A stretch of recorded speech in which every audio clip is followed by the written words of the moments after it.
Bonjour à tous, bienvenue sur la chaîne Science et Culture TV, la chaîne du savoir. Aujourd'hui, on va voir un sujet très important, puis un sujet assez stylé. Il s'agit en fait de l'aspirateur.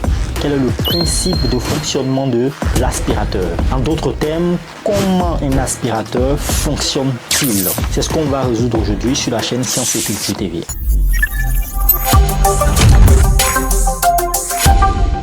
Alors, si vous n'êtes pas encore abonné à cette chaîne, nous vous invitons à cliquer sur le bouton et à vous abonner, à liker et à partager cette vidéo. Alors, avant d'étudier le principe de fonctionnement d'un aspirateur, nous allons voir comment est-ce que fonctionne un ventilateur. Parce que le principe de fonctionnement du ventilateur est pareil que le principe de fonctionnement de l'aspirateur. Bon, à peu près. Si vous comprenez l'un, vous pourrez facilement comprendre l'autre. Donc, on y va avec d'abord le principe de fonctionnement du ventilateur. Alors, on a tous un ventilateur chez soi ou on a déjà vu un ventilateur. Un ventilateur est composé de plusieurs pales. Généralement, 3 pales. Il peut en avoir plusieurs.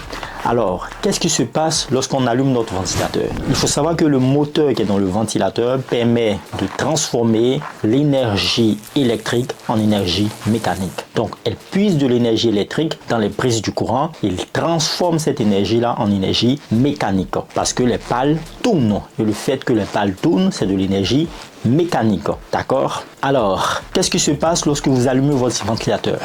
Déjà, lorsque cette énergie est déjà transformée en énergie électrique et que les pales commencent à tourner, qu'est-ce qui se passe? Eh bien, lorsque les pales tournent, qu'est-ce qu'elles vont faire? Elles vont créer une haute pression en avant des pales, une basse pression à l'arrière des pales. Qu'est-ce qui se passe précisément? Il faut savoir que les pales sont conçues de manière à optimiser le soufflement, si on peut parler simplement. Ça veut dire que les pales sont construites de manière à optimiser la force centrifuge. C'est quoi la force centrifuge? La force centrifuge peut s'expliquer comme suit. Imaginez que vous êtes dans un bus et arrivé à un virage, le bus tourne. Lorsque le bus tourne, vous voyez que vous êtes entraîné vers le côté lorsque le bus passe dans le virage. C'est ça en fait la force centrifuge. La force qui vous fait tourner à côté lorsque le bus prend un virage rapidement. Vous avez déjà eu cette sensation. C'est ça un peu la force centrifuge. Elle dépend aussi beaucoup de l'inertie et d'une autre force qu'on appelle la force centripète. Alors, maintenant qu'on sait c'est quoi la force centrifuge, imaginez que lorsque les pales du ventilateur tournent, qu'est-ce qu'elle fait? Elle va expulser toutes les molécules d'air en avant. Donc, elle va créer ici une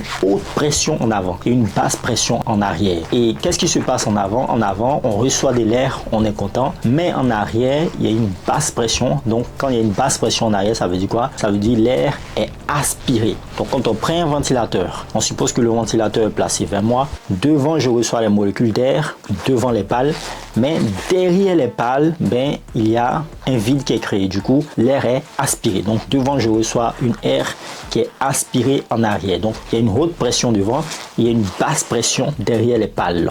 Haute pression devant les pales et basse pression derrière les pales. Alors, il faut savoir ici que l'air a tendance à circuler des zones de haute pression vers les zones de basse pression. Donc, lorsque je prends mon ventilateur et que je l'allume et que devant je reçois un flux d'air, devant j'ai des hautes pressions, mais derrière les pales j'ai une basse pression. Et bien lorsque derrière les pales j'ai une basse pression, et bien plus loin j'ai encore une haute pression.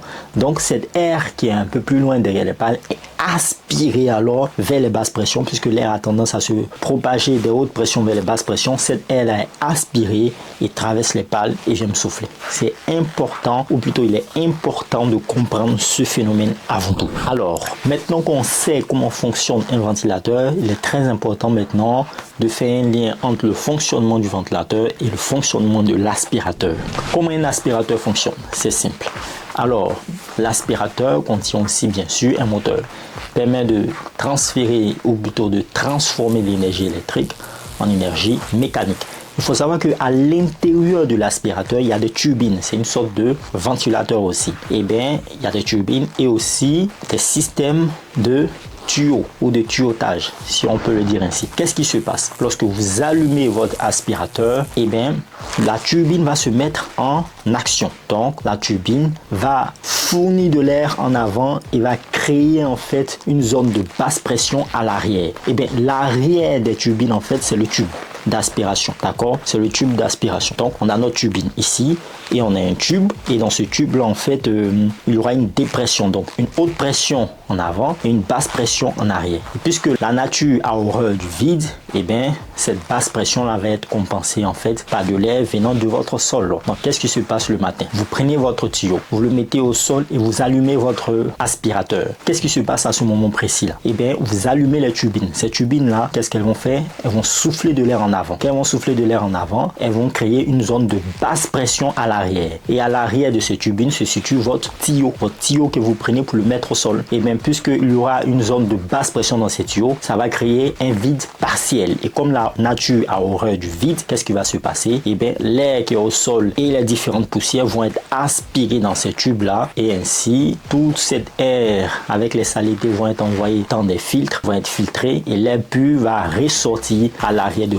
l'aspirateur et les saletés vont rester sur votre filtre. Voici comment fonctionne un aspirateur. J'espère que vous avez compris énormément beaucoup de choses. Les principes scientifiques qui sont dans cette vidéo, il y a le principe de Bernoulli, il y a le principe de la dynamique des fluides. Voilà, si vous voulez en savoir plus, n'hésitez pas à faire quelques recherches là-dessus. En résumé, qu'est-ce qu'il faut retenir? Il faut retenir ici que l'aspirateur fonctionne par le principe de succion. C'est quoi le principe de succion? Le principe de succion repose en fait sur la création d'une zone de haute pression versus une zone de basse pression. Donc on met une turbine qui crée un vent, qui expulse du vent, qui va créer une zone de haute pression en avant et une zone de basse pression en arrière. Et c'est dans cette zone de basse pression là que se situe notre tuyau qui va alors aspirer les saletés du sol ou du fauteuil ou encore du bon vieux tapis qui est chez vous. Voilà, pour éliminer toutes les saletés de la maison. Portez-vous bien, faites le plein de savoir. N'hésitez pas à vous abonner à la chaîne Science et Culture TV. Au revoir.